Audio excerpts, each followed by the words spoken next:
It's been a while since I played Half-Life Black Mesa, the official fan remake of the first Half-Life. So I decided it was about time I finally played one of the biggest and most critically acclaimed games of all time, Half-Life 2. One of the most anticipated and hyped games for PC ever released, the game blew people away back in 2004 and beyond. Due to its high-level graphics, its story, and for better or worse, mostly worse at the time, for being the first game to be attached to the Steam launcher. Most of all though, it was well known for its incredible gameplay, and its new physics and game engine, Source. This was huge for the time, providing realistic graphics and physics, detailed character models, and impressive lighting. This game engine would go on to be used in several more games, such as Team Fortress 2, the Left 4 Dead and Portal series, and Half-Life 2's episodic sequels, before being replaced in 2015 with Source 2. Well, I might be 15 years late to the party, and I imagine most people watching this already know why you should play it, so instead, it's finally time to see why I played Half-Life 2.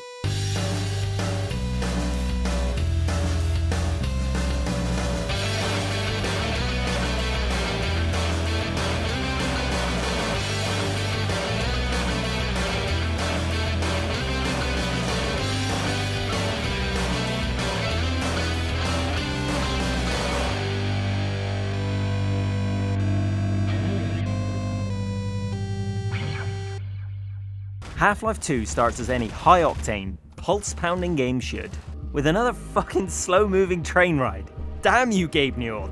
Damn you! Thankfully, this one is over in a few seconds though, rather than several minutes like in the first game. And it's kinda trippy. I never got to play the Zen area of Black Mesa before playing Half-Life 2, so I had to look up the ending to see why Gordon Freeman was here. Turns out, that didn't really help either, as Half-Life 2 is set around a decade or two after the ending of Half-Life.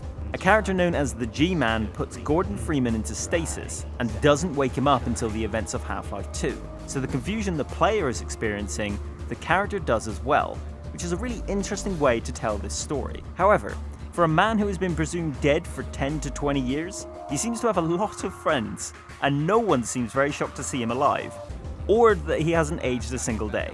Anyway, after getting off the train, you start walking through the station. It has heavy security from an alien species known as the Combine, who will attack you if you set 1 foot out of line. Even so much as ignoring orders to put a can in the bin will get you beaten to death. This sets an unsettling tone to the game, and even more so when you step outside into the main city and notice a huge looming tower in the center of it, and giant creatures roaming the streets. Since Freeman has been gone, Earth was invaded in a record time of 7 hours, and now the Combine rule the Earth. Humans either hide in fear or look for ways to fight back. This opening thankfully learns from the first long, drawn-out train ride and puts you into a more interesting world. You still don't get a weapon for a little while, but the environment and interaction with other characters is much more interesting than the first game. And the story, once again experienced entirely in gameplay, is much more compelling, with the Combine blocking you from going certain routes, and humans talking about how the world has changed. Soon after, you become a fugitive throughout the city, running through buildings and secret entrances to escape to the rooftops and beyond. The Combine start hunting you down until you are saved by a new character called Alex Vance. You will then soon get your HEV suit again, meet Lamar, a de-beaked headcrab pet of Dr. Kleiner, and you will then jump into a teleporter, which of course goes completely wrong and throws you into the action. This opening really shows the progress made since Half-Life 1. Even comparing this to the Black Mesa remake, this opening creates a much more interesting world in just a few minutes, and sets you out to venture through it, where old enemies become allies and you realize how big the world of Half-Life is. A complex facility in the first game is replaced with large open vistas in this one that you must traverse with vehicles. This is unfortunately where I feel this game doesn't surpass Black Mesa for me. I found the opening areas pretty dull, with just a get from A to B mentality and only minor rewards for exploring away from the main path. The driving is kinda clunky and uninspired, and it's probably the weakest part of the game. I found it very floaty, and without the rumble features of a controller, it adds to that feeling even further. Each time I got into the vehicle, a small buggy for most of the game, I couldn't wait to get out of it and get back to the awesome gunplay and more interesting, somewhat self-contained areas like the main city. These gave me more of a Black Mesa vibe and were incredible to play, with some unique and weird areas throughout the campaign, such as an abandoned mining town full of headcrab-infected humans, including a new poisonous headcrab that is an absolute bitch, removing all of your health in one hit and anything else killing you in the next, unless your health can come back quickly enough from the temporary poison. You also get a creepy graveyard, complete with your own personal shotgun-carrying priest. Hallelujah! The main change to the gameplay over Half-Life 1, or Black Mesa, is the physics engine.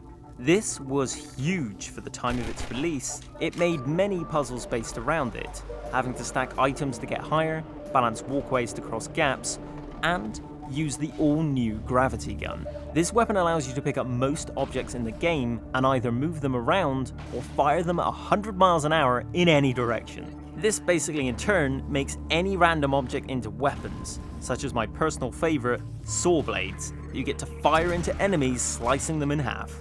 So damn satisfying. Speaking of weapons though, it's a similar ensemble to the first game. Pistols, machine guns, shotguns, and of course, the one, the only, the trusty crowbar. But aside from the gravity gun, it's a pretty disappointing selection on offer here, as it doesn't feel like an upgrade to the first game, but more just retreading the same ground, giving you only a few new unique weapons, and one of them only being usable for a certain part of the game. The presentation for this game still somewhat holds up today. Graphically, it's still pretty damn detailed, especially for a game from 2004. Character faces are a highlight, with detailed expressions and features. Environments still look detailed and intricate, ranging from large cities, open beaches, caves, and more.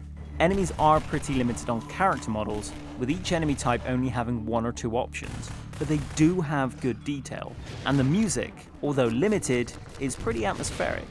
The problem is though, I think I've been rather spoiled by the incredible presentation of Black Mesa. Its soundtrack, sound effects, gun models, character models and more blow Half-Life 2 out of the water. However, Half-Life 2 did release over a decade before Black Mesa, so the presentation can't be expected to beat it, but it does destroy anything that the original Half-Life had to display. Of course, the loading times still suck. But again, I suppose it's a game from 2004, so I suppose it must be excused. So, apart from the gameplay, what kept me coming back to this game? The story. This game is a perfect example of show and don't tell. This is where a game or film gives you story information and world building without actually having a character tell you it outright. The high level of security at the start of the game, the desolate world, the giant monsters roaming the streets, the images of the G-Man and the ominous figure you see on giant screens all build a fully realised world without having to spell it out for the audience. This makes the game incredibly immersive and captivating. The final chapters of the game are truly something to behold in game design and storytelling. So if you haven't completed Half-Life 2 yet, don't be ashamed I've only recently done it. I recommend skipping to this timecode, as this isn't something you want spoiled. I managed to avoid it for 15 years, so should you. 3, 2, 1. Holy hell, what an ending. I think I played the last 2 to 3 hours of this game without even blinking. Everything just escalated way beyond what I thought would happen, taking you up the looming tower from the beginning, known as the Citadel, and working your way through the combine-riddled fortress and dark sci-fi environments. Thankfully, you have something particularly useful to defend yourself with. An extra powerful gravity gun that can now rip enemies apart or fire them into the distance without any concerns. As you work your way up the tower fighting enemy after enemy, you finally reach the top and stop the villainous Wallace Breen, the man from the giant screens at the start, and also the administrator of the Black Mesa facility. If he wasn't already evil enough, he is even the one who managed Earth's surrender in the 7-Hour War and reaped the benefits of power for doing so. You stop him from using a portal to warp to the Combine homeworld. In doing so, you destroy the entire Citadel with you and Alex still on top of it. Then, shit gets really crazy. with the world freezing mid-explosion, and the G-Man, the mysterious figure from the start of the game, giving you cryptic information as to who the hell he is and how he has these powers, before the game just ends with you frozen in an explosion. This was the most amazing and frustrating game ending ever. I always thought Half-Life 2 Episode 1 and 2 were side stories following Alex. So at this moment, I thought this is what everyone had been waiting years to find out what happens next. Thankfully I was wrong, as the episodes do continue on from this scene. However, if this is how good the cliffhanger was to the ending of Half-Life 2, what the hell happens after the episodes to make every PC gamer want the next installment so damn badly? I guess I will have to wait and find out when I play through them soon. Overall, Half-Life 2 captured me from start to finish, just like the Black Mesa Half-Life 1 remake did, even if I didn't enjoy it quite as much. If this game had updated graphics, you wouldn't be able to tell it's a 15-year-old game. I hope the developers of Black Mesa take a crack at Half-Life 2 in the near future. This game has amazing gunplay, well-designed puzzles and characters, detailed facial animations and character models, all only let down by a somewhat boring gun selection and some tedious open world areas. Thankfully though, the overall experience is elevated above many other games due to its incredible story, the way it's told, and the overall world. One that I cannot wait to revisit. My only fear is that I will have to join the rest of the PC gaming community in waiting potentially indefinitely for Half-Life 3/Half-Life 2 Episode 3. Damn it, Gabe Newell, it goes 1, 2, 3. Say it with me now. 1, 2... Killed more than 2 people and less than 4. Damn it, Gabe Newell! Hello everyone, thank you very much for watching. My name's Phil, I was the creator of this video. I hope you all enjoyed my thoughts on Half-Life 2, and if you enjoyed this video, please click the like button to help out the channel, and subscribe for more videos like this. You can also check us out on Facebook, Instagram, Twitter and Twitch, with all the links in the description below.